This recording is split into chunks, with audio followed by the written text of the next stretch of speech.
रामबाण क्लासेज के डिजिटल मंच पे आपका स्वागत है और मेरा नाम है बलराम योगी। और जैसा कि पिछली क्लास में मैंने आपको बूंदी के हाड़ा राजवंश के बारे में बताया था और पिछली क्लास में अपन ने बुद्ध सिंह हाड़ा के बारे में चर्चा की थी, तो आज अपन उसी क्रम में आगे की बात करते हैं कि आगे इस बूंदी के इतिहास में क्या होता है। लेकिन शुरुआत करने से पहले मैं आपको एक मोटिवेशनल स्पीच सुनाता हूँ।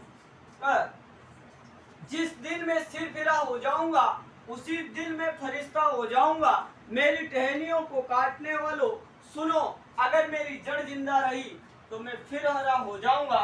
तो आज अपन इस क्लास में बात करने वाले हैं बुद्ध सिंह हाड़ा के बारे में, क्योंकि इनके समय का एक युद्ध आता है जो काफी वेरी वेरी इम्पोर्टेंट युद्ध है। तो अगले जो बूंदी के शासक थे उनका नाम था बुद्ध सिंह हाड़ा और इनके समय का एक युद्ध आता है और युद्ध का नाम है जाजऊ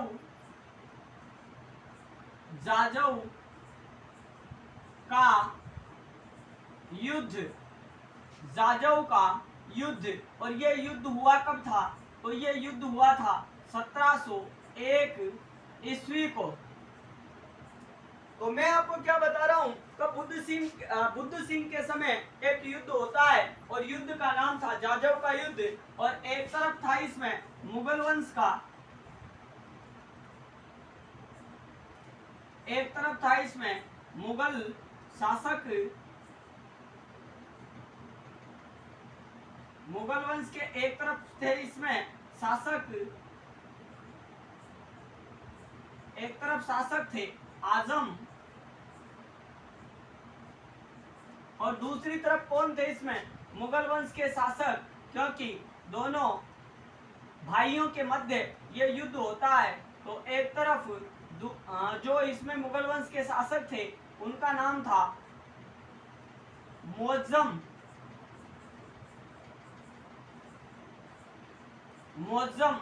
मैं क्या बता रहा हूं आपको, कब बुद्ध सिंह हाड़ा के समय जाजऊ का युद्ध होता है 1701 ईस्वी को।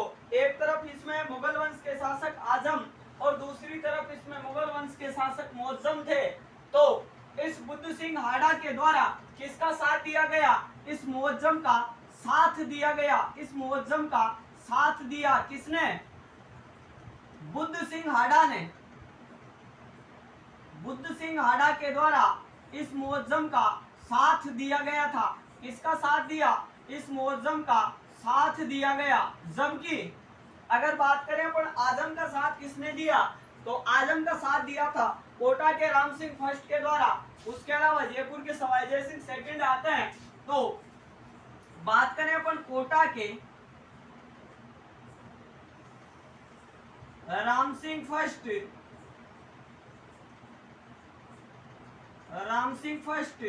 उसके अलावा जयपुर के जयसिंह सेकंड यानी सवाई जयसिंह द्वितीय, इसके द्वारा मतलब इन दोनों के द्वारा किसका साथ दिया गया? आजम का साथ दिया गया था। और युद्ध का परिणाम क्या रहा? तो युद्ध में आजम को हार का सामना करना पड़ता है, जबकि ये जो मुअज्जम था ये इसमें विजयी रहता है। तो अभी तक मैंने आपको बताया है जाजऊ का युद्ध 1707 ईस्वी को। एक तरफ आजम और दूसरी तरफ मुअज्जम का साथ दिया बुद्ध सिंह हाड़ा ने और आजम का साथ दिया कोटा के राम सिंह सेकंड और जयपुर के शासक सवाई जय सिंह सेकंड के द्वारा इस आजम का साथ दिया गया। और युद्ध का परिणाम क्या रहा? तो युद्ध में ये जो मुअज्जम था ये विजयी रहता है। फिर क्या होता है? ये मुअज्जम बुद्ध सिंह को कोटा पर आक्रमण करने के लिए भेजता है और कोटा पर इस बुद्ध सिंह हाड़ा के द्वारा अधिकार कर लिया जाता है। तो क्या है, मैं आपको क्या बता रहा हूं कि मैं यहां पे लिख देता हूं, कोटा पर वापस बूंदी का अधिकार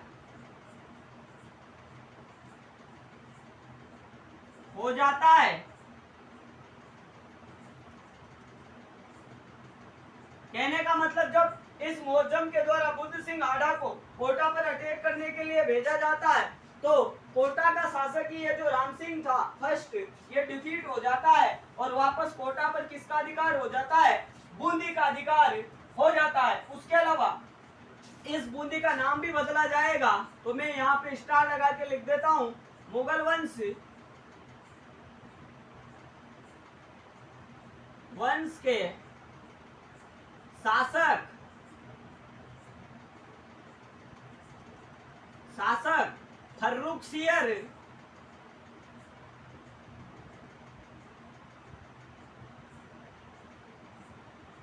फर्रुखसियर द्वारा बूंदी का नाम बदलकर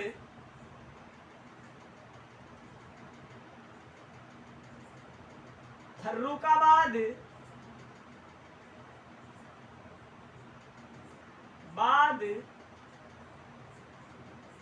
रखा गया था।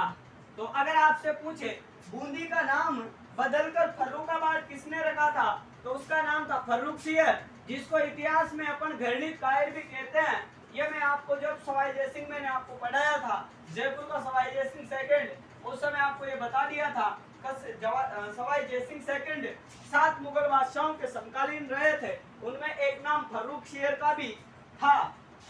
तो ऐसे ये मामला होता है, कोटा पर वापस बूंदी का अधिकार हो जाता है और इस युद्ध में, जाजव के युद्ध में बुद्ध सिंह हाड़ा के द्वारा मुअज्जम का साथ दिया गया था और फर्रुखसियर के द्वारा इस बूंदी वाले क्षेत्र का नाम बदलकर क्या रख दिया जाता है? फर्रुखाबाद रख दिया जाता है। तो आप इसको नोट आउट कर सकते हो।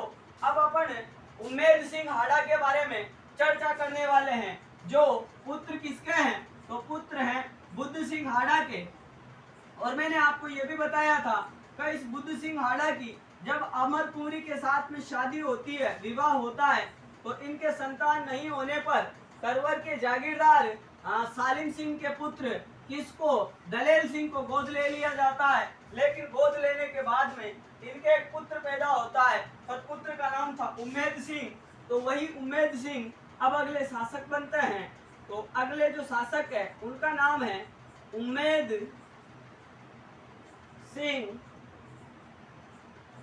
सिंह हाड़ा। तो इनके समय में क्या होता है, बूंदी चित्रकला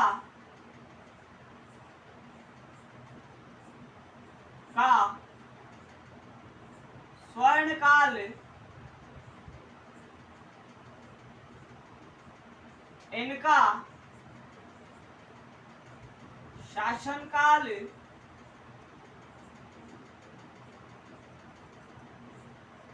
कहलाता है।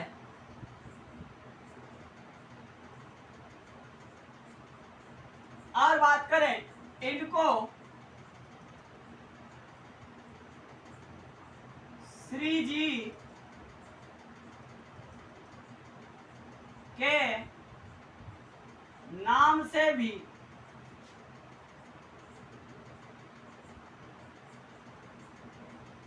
जाना जाता है। किस नाम से जाना जाता है? श्री जी नाम से भी इनको जाना जाता है। और बात करें तो बूंदी में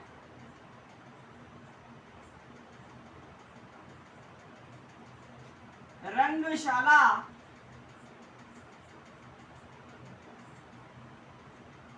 का निर्माण भी इन्हीं के द्वारा करवाया। बूंदी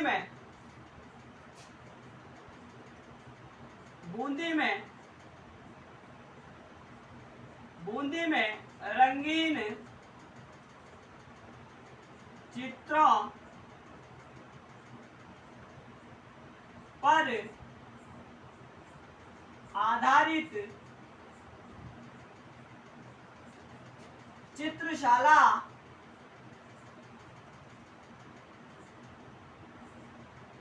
का निर्माण भी करवाया जाता है।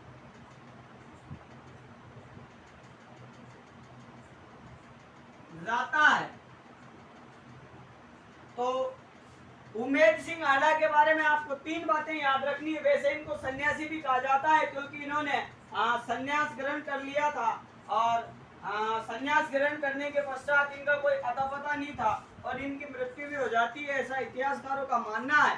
तो आपको क्या याद रखना है, बूंदी चित्रकला का स्वर्णकाल उमेद सिंह का शासनकाल कहलाता है। उसके अलावा इनको श्री जी के नाम से भी जाना जाता है और बूंदी में रंगीन चित्रों पर आधारित चित्रशाला का निर्माण भी इन्हीं उमेद सिंह हावड़ा के द्वारा करवाया गया था। अब अपन विष्णु सिंह, इनके पश्चात जो अगले शासक बने उनका नाम था विष्णु सिंह हाडा। तो 1818 ईस्वी में अंग्रेजों के साथ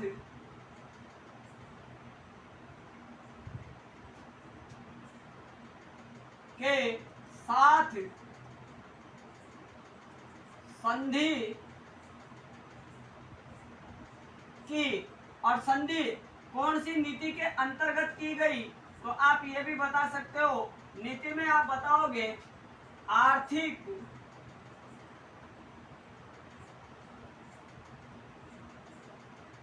आश्रित पार्थक्य या पार्थिक्य नीति। तो इस विष्णु सिंह आडा के द्वारा 1818 ईस्वी में अंग्रेजों के साथ में संधि कर ली जाती है और आश्रित पार्थक्य की नीति या आर्थिक पार्थक्य की नीति के तहत इस विष्णु सिंह हाडा के द्वारा अंग्रेजों के साथ में संधि की जाती है। तो आप इसको नोट आउट कर सकते हो। अब अपन राम सिंह हाडा और उसके बाद में जो अंतिम शासक है बहादुर सिंह हाडा, उनके बारे में चर्चा करने वाले हैं। फिर अपना ये जो बूंदी का हाडा राजवंश का इतिहास है ये खत्म हो जाएगा। उसके बाद में अपन कोटा के हाडा राजवंश के बारे में चर्चा करेंगे। तो अब अपन आगे की बात करते हैं और अगले जो शासक बनते हैं बूंदी के, उनका नाम है राम सिंह हाडा।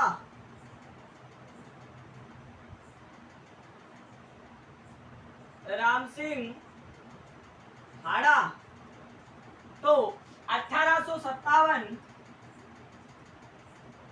की क्रांति के समय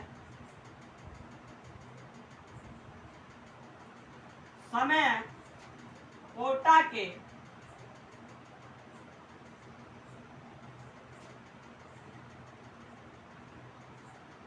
शासक थे, लेकिन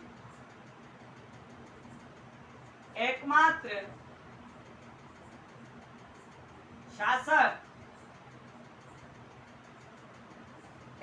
शासक जिन्होंने अंग्रेजों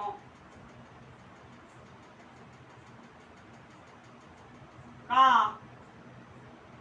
साथ नहीं दिया।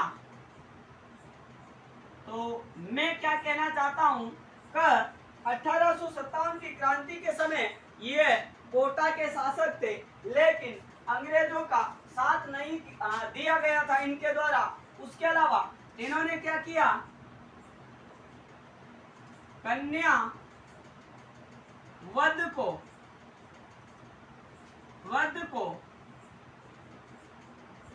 निषेध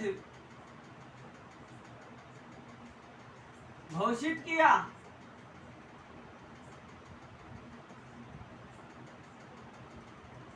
कन्यावध को क्या किया, निषेध मतलब वर्जित कर दिया कि आप कन्याओं का वध नहीं कर सकते। और अगर इनके दरबारी विद्वान की बात करें, दरबारी विद्वान। तो दरबारी विद्वान में आते हैं कौन? सूर्यमल मिश्रण, सूर्यमल मिश्रण। और इनके द्वारा एक ग्रंथ लिखा गया, और ग्रंथ के अगर नाम की बात करें तो ग्रंथ का नाम था वंश भास्कर।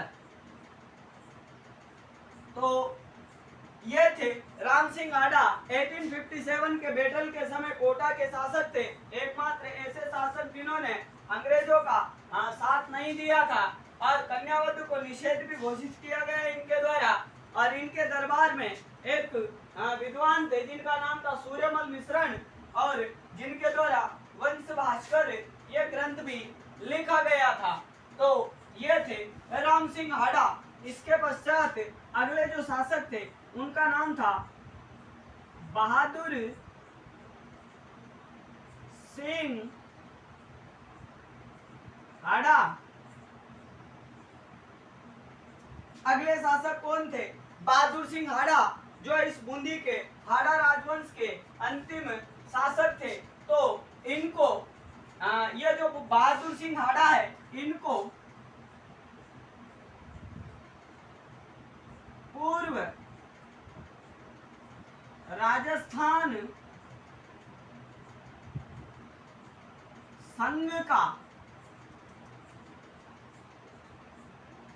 संघ का उपराज प्रमुख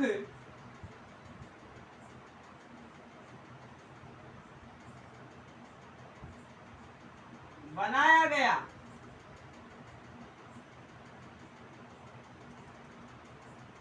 हाँ, और सेकंड बात करें तो राजस्थान एकीकरण